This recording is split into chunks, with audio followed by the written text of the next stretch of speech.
O meu ofício, que eu escolhi como canal de comunicação e diálogo e busca de entendimento com o meu tempo, foi a moda. Esse vetor tão poderoso e que explica tanto a história da humanidade através do desejo de sua época. Por isso que eu sempre disse que a moda incorre, ou os profissionais de moda incorrem dois erros, que é tentar pensar a moda olhando para o passado, repetindo o passado, ou tentando adivinhar o futuro. Quando a função dessa deveria ser pensar o presente, olhar para esse tempo agora e falar, e no futuro? Quando os escafandristas aqui chegarem, olhar nossas roupas, as nossas escolhas de roupas, o que eles vão entender? O que eles vão buscar? Sim, porque se o desejo ele revela, se o desejo mostra, o desejo do que usar, do que vestir, do que comer, do que onde morar ou para onde ir, a moda ela ocupa esse lugar como esse documento extremamente poderoso na retratação de um tempo, no registro de um tempo. No início da minha carreira, lá na década de 90, eu me lembro que eu era muito criticado, porque a cada coleção eu trazia uma história, investigava uma história ligada a histórias do Brasil, e ali eu desenvolvia uma coleção. Então, não raro, eu fui acusado de carnavalesco da moda. Aliás, crítica que eu sempre tive como um grande elogio, porque eu sou de uma geração em que muito da cultura brasileira até nos chegou através dos temas das escolas de samba do Rio. E na moda não é diferente. Foi assim que eu enveredei por lugares, por pessoas, por intelectuais e por formadores que ajudaram a forjar esse Brasil contemporâneo e os trouxe como objeto de pesquisa para minhas coleções. Foi assim, por exemplo, com as coleções literárias, em que mergulhei no universo de Drummond, Guimarães Rosa, Graciliano Ramos, João Cabral de Melo Neto, isso para citar alguns. Ou as coleções que traziam as chamadas coleções biográficas, como Zuzu Angel, Arthur Bispo do Rosário, Nara Leão, Noel Rosa, ou as coleções chamadas etnográficas, em que fui para algum lugar do Brasil e ali eu investiguei saberes e fazeres tradicionais e cumpri esse papel que eu acho que deveria ser o papel civil de todo designer, que é criar pontes entre o Brasil urbano com o Brasil rural, o Brasil industrial com o Brasil feito à mão. Hoje, depois de quase 60 coleções e desfiles, eu falo que eu continuo fazendo a mesma coisa.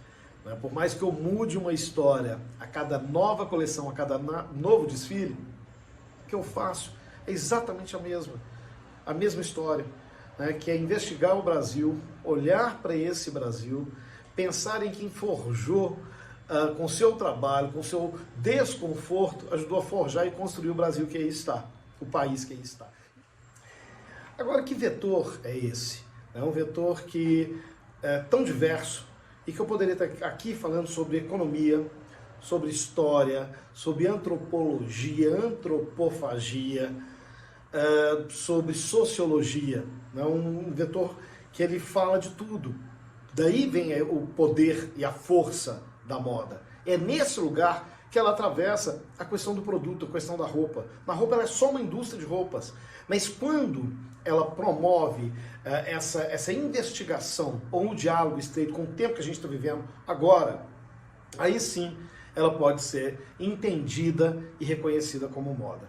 Desde o início dessa pandemia eu tenho me perguntado, no futuro, o que desse nosso desejo, dessa nossa angústia vai ser registrado e como será registrado através das cores, das formas, das texturas, do que escolhemos para vestir.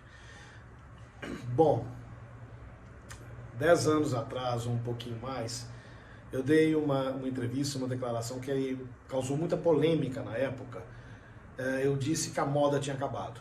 E eu fui apedrejado, inclusive, pelos colegas. Muitos disseram, o que acabou? Acabou foi para ele, deve ter quebrado. Eu falava assim, não, a moda acabou, o mundo acabou. E com a pandemia nós constatamos isso.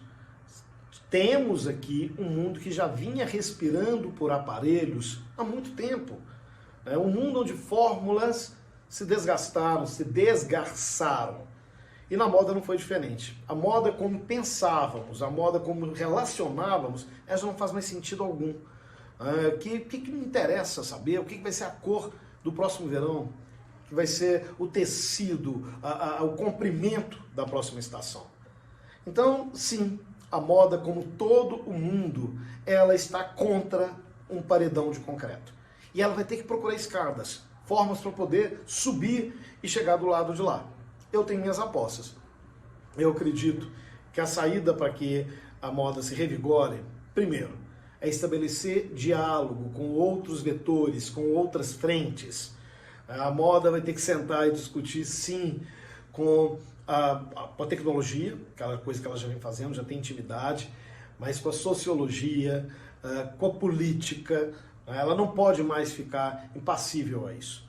Porque se ela precisa, dentre todos os seus papéis e suas obrigações, uma delas ela não pode abrir mão, que é ser um retrato de um tempo, desse tempo. O que for feito de moda agora, nós vamos estar registrando para que, como eu disse, os escafandristas cheguem aqui no futuro e investigando, eles entendam o que aconteceu. Que foi mais ou menos o que a história nos trouxe com a arte, com a pintura. O quanto sabemos do Renascimento e outros períodos até a Idade Média através da arte. E a moda hoje ela cumpre esse papel, porque ela fala de algo que é o desejo individual de cada pessoa. Porque, sim, usar o corpo como essa mídia poderosa, o domínio dessa mídia poderosa, isso realmente não é pouco. Mas quando eu volto na minha história e lembrando dessa parte de o que eu fiz, ou caminhos que eu trilhei, que na época eram campos minados, e que hoje já foram vencidos, já foi uma estrada construída. Por exemplo, a história que hoje muita gente fala, tem que ter um storytelling. Quer dizer, eu já contava uma história lá atrás, já vem o mineiro contador de história, ou o carnavalesco, como eu disse. Ele faz com a moda o que o carnaval faz. Eu falava assim, tá, mas é isso, tá, hoje sim cobra uma história na moda, que antes era simplesmente pegar e copiar o que vinha de fora. Quando eu olhei para a cultura brasileira, falava da cultura brasileira, eles falavam assim, não, mas pelo amor de Deus, Jequitinhonha não tem nada a ver com moda. A cultura de Jequitinhonha, a arte popular de Jequitinhonha, isso é coisa feita por pobre, tem que comprar para ajudar pobre. Também foi uma coleção de moda. Hoje, conquistado na década passada, um pouco de autoestima do brasileiro, é mais do que nunca bem-vindo ter o Brasil como inspiração em suas questões. Mas eu acho que tem uma outra história que ainda talvez eu não me faça entender completamente nesse tempo, que é o conceito de que a moda, como a arte, às vezes tem o poder de enxergar poesia em terreno árido. Olhar para a terra devastada e falar assim, não, daqui vamos aguar, vamos cuidar, porque daqui, nessa semente, ela pode virar árvore. E esse lugar é um lugar que me fascina muito. Foi assim que eu desenvolvi coleções inspiradas, por exemplo, na transfobia. Onde é que transfobia vende num país como o Brasil? Mas isso é o que menos importa. Para mim, a linguagem de moda ela tem que estar acima de tudo, porque ela tem que falar de questões de hoje. O Brasil, que é o país campeão no ranking de crimes contra LGBTs e principalmente as transexuais. E mais recentemente, a coleção que eu chamei de As Mudas, que foi inspirada e desenvolvida na cidade de Barra Longa, cidade atingida pela tragédia de Mariana. Eu fui convidado para conhecer um grupo de mulheres da cidade, passar um dia com elas, conhecer um pouco do ofício do bordado que elas desenvolvem, e era só isso. Mas quando eu cheguei naquele lugar, e eu vi que tinha ali, sim, uma semente extremamente poderosa, que poderia ser transformada em árvore, que foi o ofício desse bordado. Quer dizer, um bordado que, vou dizer, ele já vinha em fase de extinção antes da tragédia. Mas naquele momento era o que tínhamos para poder resgatar, para poder construir, para dar autoestima para as meninas e para vislumbrar um futuro. Aí eu resolvi fazer uma brincadeira. Propus a elas que cada uma me dissesse qual era a planta mais linda no jardim da sua casa antes da tragédia. O que a lama levou e o que a lama levou de vida, entre tantas coisas, qual era uma planta especial. Então muitas disseram, olha, o meu coração magoado estava lindo, que é uma flor em forma de coração. O meu jardim de comigo ninguém pode. Meu jardim de espada de São Jorge, as minhas roseiras. E eu ia desenhando, como que psicografando tudo aquilo que elas diziam.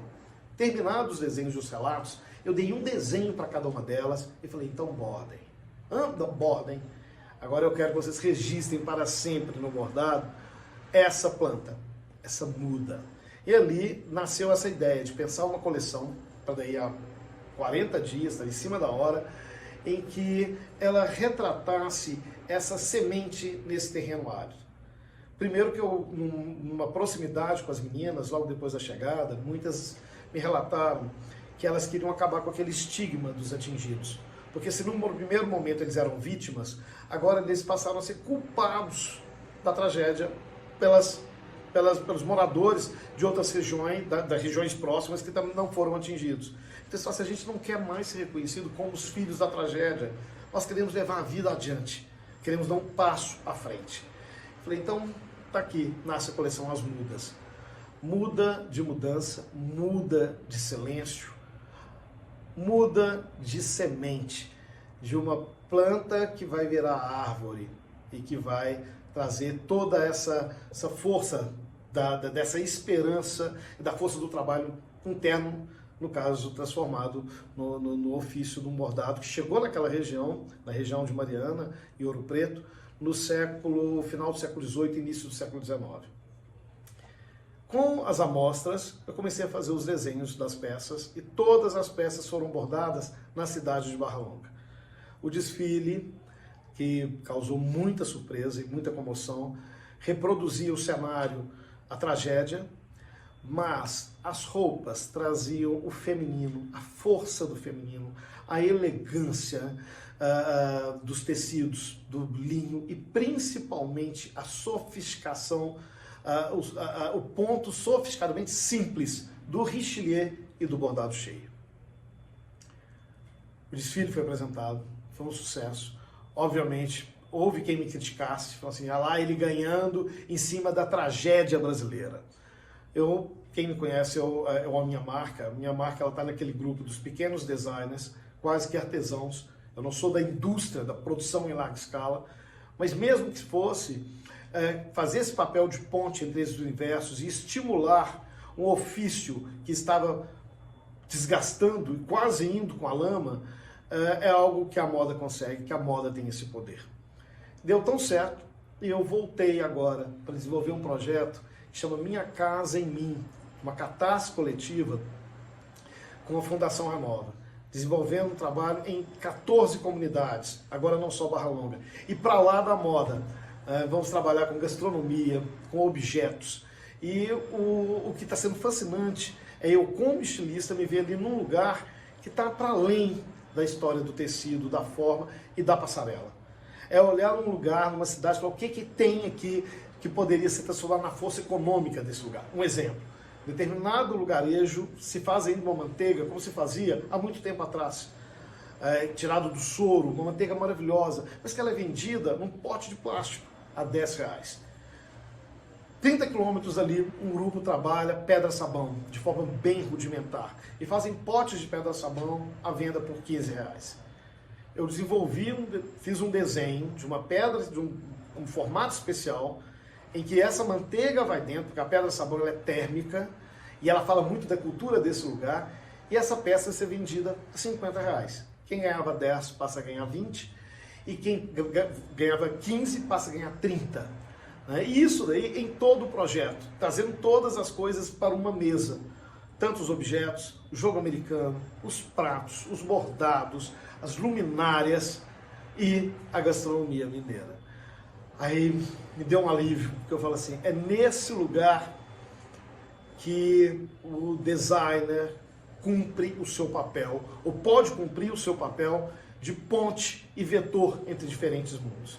É nesse lugar que vetores como a moda pode se renovar, porque ele olha para esse tempo e fala, nada vai ser construído daqui para frente que não olhe para o diverso, que não olhe para os buracos desse rombo social que vivemos no Brasil, que não se posicione, que não traga alento para olhar para o futuro, mas traga estima e força para que as pessoas possam vestir a alma, colocar as armas de Jorge e força para dar coragem e seguir viagem quando a noite vem. Porque essa noite, ela vai passar, ela não vai ser para sempre.